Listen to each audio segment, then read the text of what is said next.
আপনারা দেখছেন বার্তা এক নজর। রাজ্যের মহিলাদের উপর ক্রমাগত অত্যাচার, আরজিকর হাসপাতালে নৃশংস ঘটনার ও বংশীহারীর নাবালিকা আদিবাসী নির্যাতিতার বিচারের দাবিতে দক্ষিণ দিনাজপুর জেলার বিজেপির ডাকে বালুরঘাট ব্লক অফিসে ধর্নায় বসেন। উপস্থিত ছিলেন দক্ষিণ দিনাজপুর জেলার বিজেপির সাধারণ সম্পাদক মাননীয় বাপি সরকার মহাশয় সহ অন্যান্য নেতৃত্ব। যেভাবে আর ধর্ষণ করে খুন করা হয়েছে, জঘন্যতম ঘটনা, সেই ঘটনার যারা প্রকৃত অপরাধী তাদেরকে এখনো পর্যন্ত ধরা পড়েনি আমরা মনে করছি, এবং এই যারা এর সঙ্গে যুক্ত ছিল তার তথ্য লোপাট করা হয়েছে। সেই জন্য প্রকৃত অপরাধীদেরকে অবিলম্বে অ্যারেস্ট করা, তাদের ফাঁসি, তার সঙ্গে সঙ্গে যারা তথ্য লোপাট করার চেষ্টা করেছে তার সহযোগিতা করেছে মাননীয় মুখ্যমন্ত্রী।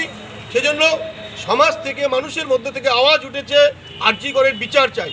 তো বিচার যদি সুষ্ঠু পেতে হয় তাহলে মাননীয় মুখ্যমন্ত্রী, স্বরাষ্ট্রমন্ত্রী এবং স্বাস্থ্যমন্ত্রীকে পদত্যাগ না করে বাংলার মানুষের বিচার পাবে না। তাই আমরা চাইছি এই বিচারের সঙ্গে সঙ্গে মাননীয় মুখ্যমন্ত্রী পদত্যাগ করতে হবে। তার পরিপ্রেক্ষিতে আজকে পুরো আর রাজ্যব্যাপী প্রতিটি আর ব্লকের অফিসের সামনে আর ভারতীয় জনতা পার্টির অবস্থান বিক্ষোভ চলছে। আমরা বালুরঘাটেও আমাদের অবস্থান বিক্ষোভ